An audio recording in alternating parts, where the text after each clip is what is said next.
Ох, ребятушки, второе утро. Усталость уже чувствуется, недосып, нежелание вылазить из кровати. Но мы стойко идем навстречу новым приключениям. Наш морской котик готов покорять новые глубины. Так что яхой и будьте с нами. Ничто так не радует с утра, как общение с египетскими таксистами. Они будут всячески завлекать вас на борт, а потом с радостью сдерут с вас максимум денег, если вы не знаете реальные цены на такси. Но нам и сегодня не до этих вредных капиталистов. У нас есть и свои проблемы с транспортным средством. Да, только египтяне могли поставить чемодан, который ежедневно таскает больше 50 килограмм веса. Пластиковые колесики с резиновыми надувными, вставочками. Нам нужен шиномонтаж.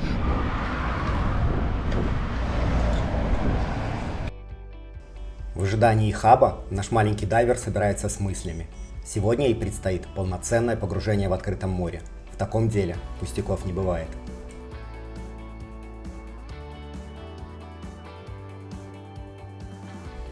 Хорошо, что в Египте цены на бензин слегка превышают цены на воду. Плохо, когда расстояние от входа в отель до дайвинг-центра приходится проходить пешком. Зачастую отели, очень большие, а 15-минутный пеший забег по их изнанке – сомнительное удовольствие. Если вы оказываетесь в центре до 9 часов утра, пока все дайв-боты стоят еще у причала, вас встретит большая суматоха. Большое количество дайверов-профессионалов, новичков и просто туристов снуют между инструкторами, их помощниками и другими работниками центра. Нужно подписать документы, получить и проверить арендованное оборудование и занять свое место на яхте. Чем серьезнее центр, тем больше профессионалов. И для новичков это хорошая новость. Вы всегда сможете пообщаться с компетентными инструкторами из разных стран, узнать свежие лайфхаки, получить интересные советы. На дайв-боте Принц Сабих я получал все свои сертификаты, а скоро приду и за новыми. Судно трудно назвать новым, но зато оно было сделано и эксплуатируется исключительно для дайвинга. Это значит, что у вас всегда будет удобный доступ к баллонам, хорошие вешалки для оборудования и квалифицированный состав команды. На сухой палубе кто-то предусмотрительно разместил красную дорожку. С нее начинается ваш путь под воду. Грех не воспользоваться.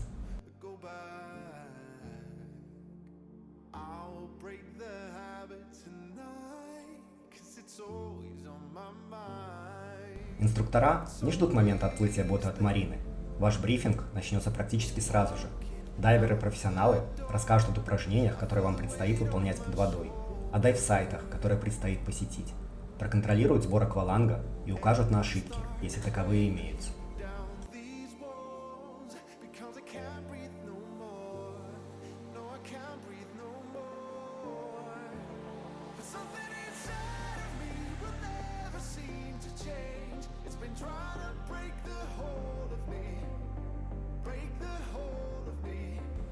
Смотрим и запоминаем расписание дня дайв-инструктора в Египте, на случай, если когда-нибудь вы тоже захотите им стать.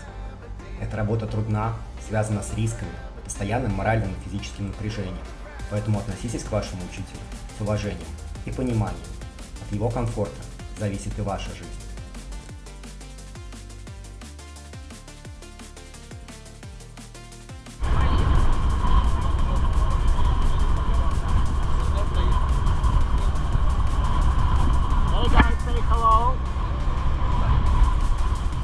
Брифинг закончен, проверка снаряжения проведена, и вот он, ваш первый самостоятельный шаг за борт. Придерживаем правой рукой регулятор и маску, чтобы не потерять в моменте входа, и находим вашего учителя на поверхности.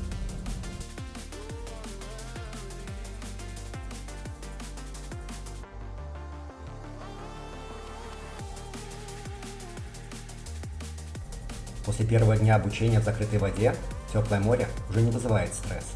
Просто повторяйте изученную последовательность действий, ведь вас ждет удивительный мир, полный открытий и невероятных встреч. Нет, так быстро страх никуда не уйдет, но необходимость выполнить упражнение отодвигает его на задворки сознания. Первое сегодняшнее упражнение называется ховеринг. Ваша задача – принять позу индийского монаха и находиться на одной глубине не менее 6 секунд. Тут Людмила поразила нас обоих. Выполнение этого задания заставило меня попотеть. Прогресс появился только на третьей или даже четвертой попытке. А вот у жены все вышло с первого раза.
Порой то, чего мы изначально безумно боимся, может получиться гораздо лучше, чем у других.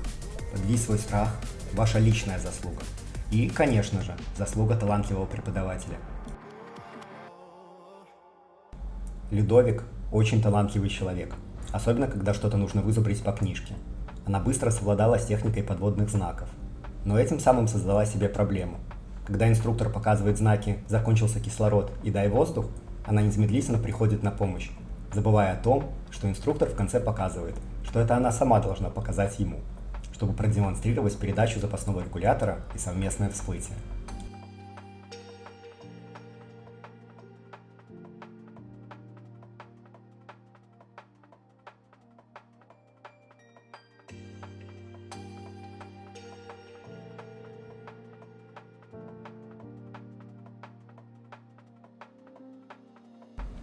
При таких непредвиденных обстоятельствах нужно помнить две вещи. Во-первых, вы крепко держите друг друга за руки. Во-вторых, постепенно и не спеша добавляете воздух в свой компенсатор плавучести, одновременно с бади-партнером, чтобы ваш подъем на поверхность проходил медленно и равномерно.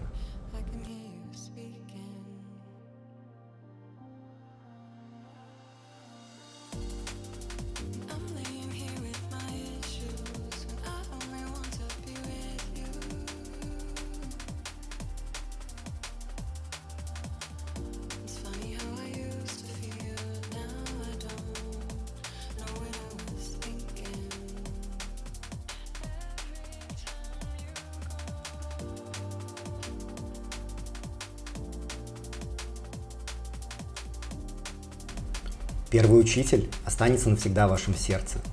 Он не только откроет для вас подводный мир, но и поможет с выбором первого оборудования, расскажет об интересных местах для погружений, сходит с вами в дайв-шоп и расскажет о реальных перспективах заработка в дайвинге.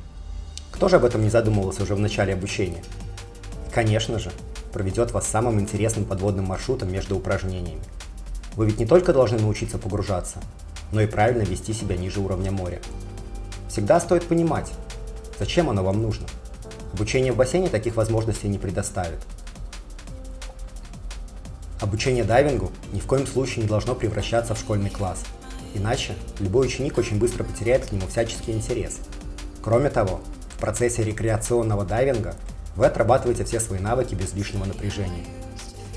Любуетесь окружающим великолепием и привыкаете к оборудованию и дыханию под водой.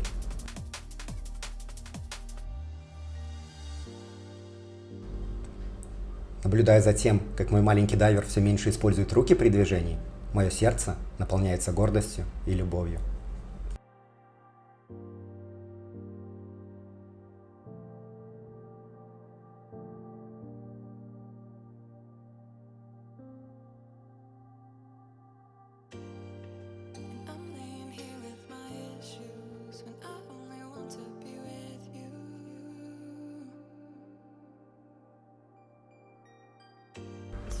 Успехи Людмилы привлекают к нам десятки любопытных дайверов.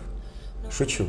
Просто популярный дайв-сайт Гота Абурамада ежедневно собирает сотни подводников всех уровней мастерства. Познакомиться ближе с этим дайв-сайтом вы можете в другом ролике на нашем канале. Постараюсь разместить метку на него в углу экрана и обязательно оставлю ссылку в описании.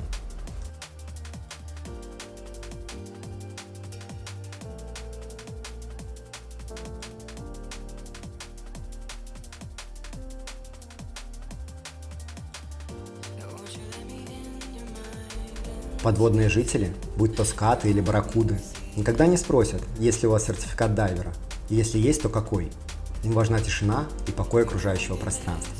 Поэтому, если рыбы проявляют к вам неожиданный интерес, не делайте резких движений, а если держатся в стороне, не стоит за ними гоняться и пугать своей неожиданной внешностью. Не оценят.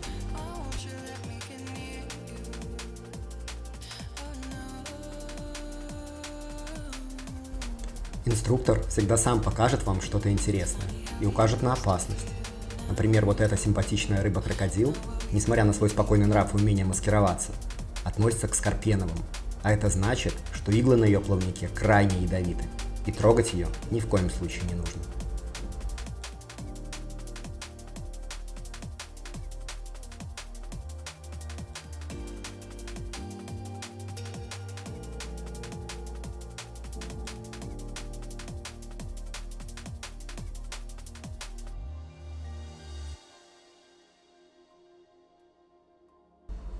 Если вы ведете себя спокойно, не делаете резких движений, не размахиваете руками и не третесь о кораллы, животный мир Красного моря сам пригласит вас с собой полюбоваться. А полюбоваться всегда есть чем.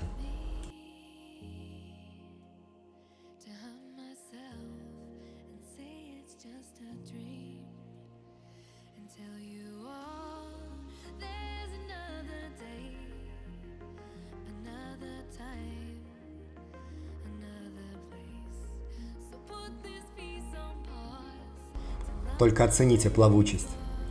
Она идеальна. Хотите научиться так же? Пишите мне в директ или оставляйте ваши заявки в комментариях. Мы всегда рады открыть ворота в новый мир для новых людей, провести обучение, провести вас по дорожке от чайного пакетика до профессионала.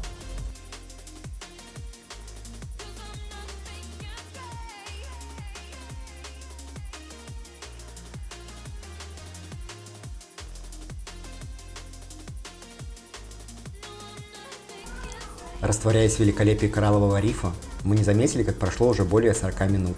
При этом Людмила израсходовала только половину баллона. Это выдающийся результат не только для начинающего дайвера, но и для профессионалов.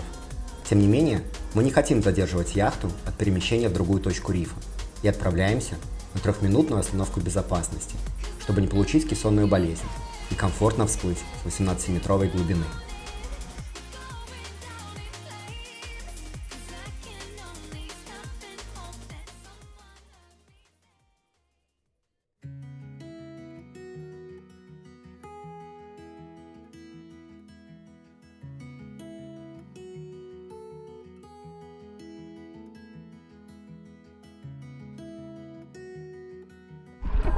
Уху! 50 минут. А это невесомость, это вообще восторг.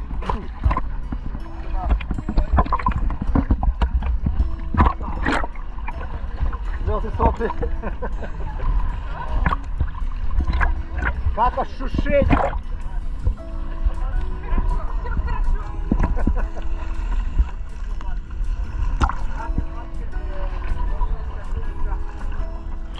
Да, ребятки.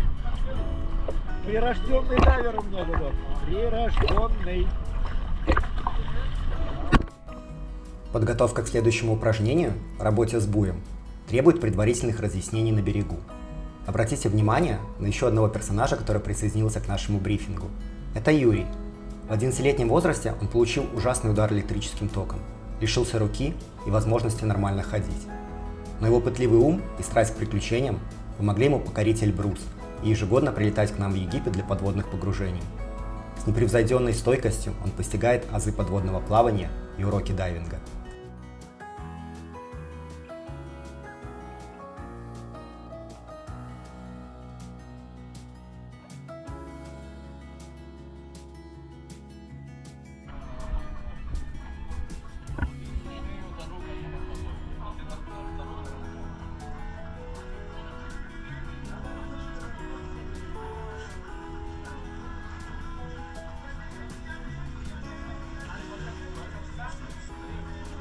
сигнал, да?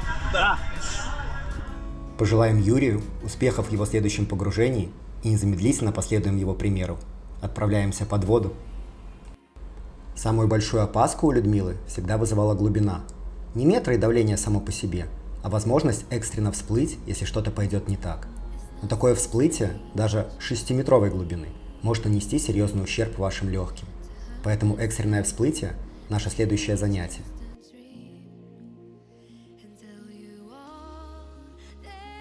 Преподаватель предлагает вам сделать 3 вдоха, а потом начать подъем на поверхность, все время выдыхая воздух через регулятор. Как на приеме у врача, когда вы показываете свое горло и говорите «а». Только здесь ваши «а» должны длиться на протяжении всего всплытия. Это позволяет оставлять воздушные пути открытыми, а воздуху спокойно расширяться и выходить из ваших легких, дабы не нанести им травму.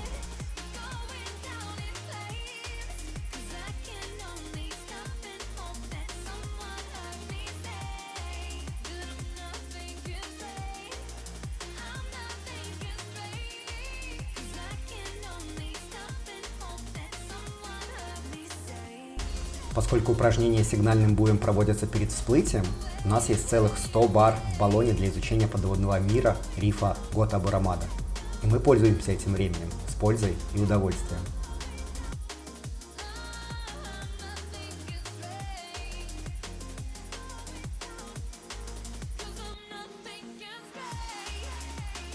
И хаб показывает стаи рыб, привлеченных сюда кормом исключительно для дайверов-туристов, которые желают получить очаровательные фото своих погружений. А также знакомит юного дайвера с триггерфиш, принадлежащий к семейству спинорогов. Эта рыба только на 5%, остальные 95% – злоба и желание укусить. Проплывая мимо нашего тандема, не мог не обратить внимания на недостаток прокатного оборудования. Воздух выходит из манометра, что не есть хорошо. Надо будет срочно доложить о проблеме инструктору и обратить на нее внимание экипажа после всплытия. А вам же я предлагаю минутку полюбоваться ядовитой рыбой-скорпионом, другими жителями и цветами подводного царства, без моих утомительных комментариев.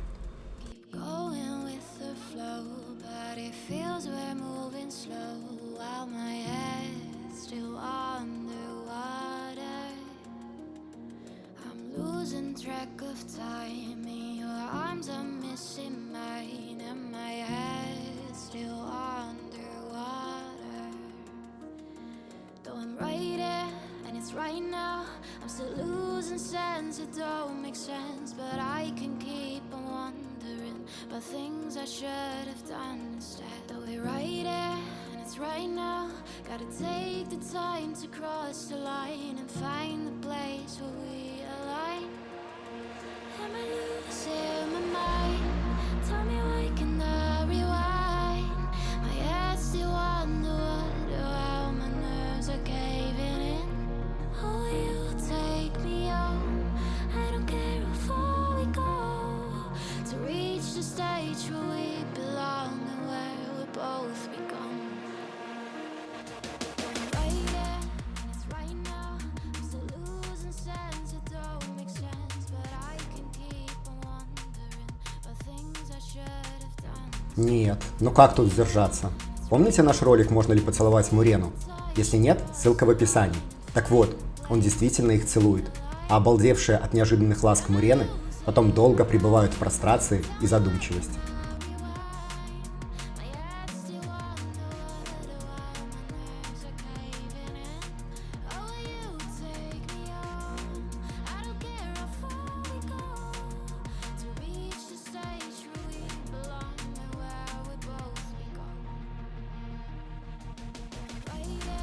А вот детеныш крылатки, она же рыболев, маленький Симба. Сначала растут ядовитые крылья и иглы, потом глаза, а потом все остальное. Так, чтобы выжить. Как всегда, без комментариев не получилось. Тогда вернемся к нашим дайверам и восторга Людмилы от соблюдения правил.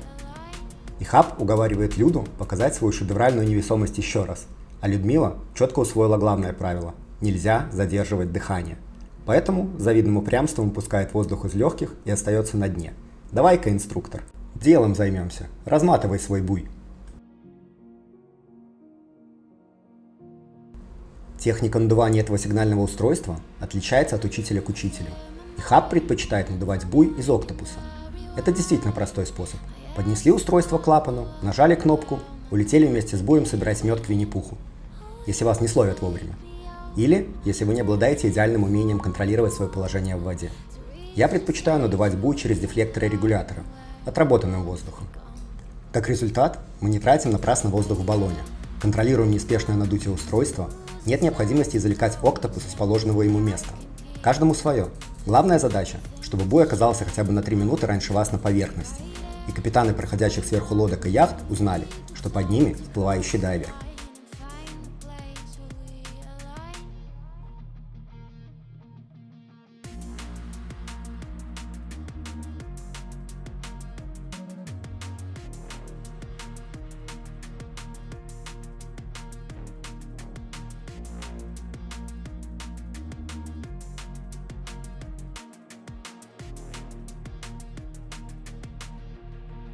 Am I losing my mind?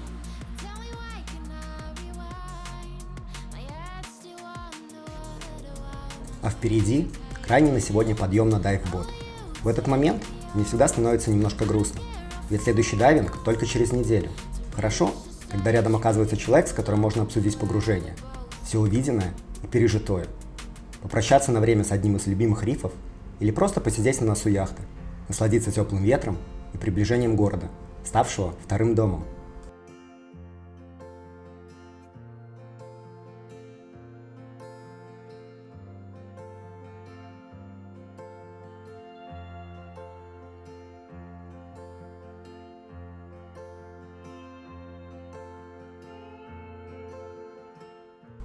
Тем не менее, за всеми этими умиротворяющими занятиями не забудьте промыть ваше оборудование под пресной водой на корме яхты, собрать весь инвентарь и подготовиться к сходу на берег.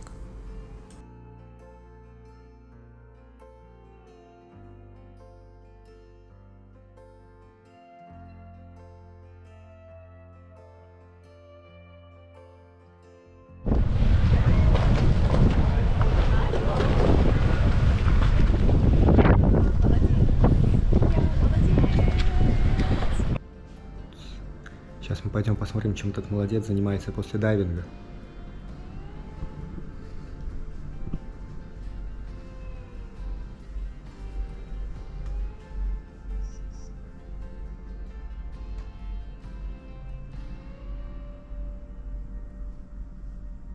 Люда, вставай, Хаб зовет под воду. На сегодня все. Все на сегодня. А на сегодня, мои дорогие подписчики, действительно все. 2/3 пути пройдено. Нас ждет последний рывок. Надеюсь, мы пройдем его вместе с вами. Яхой!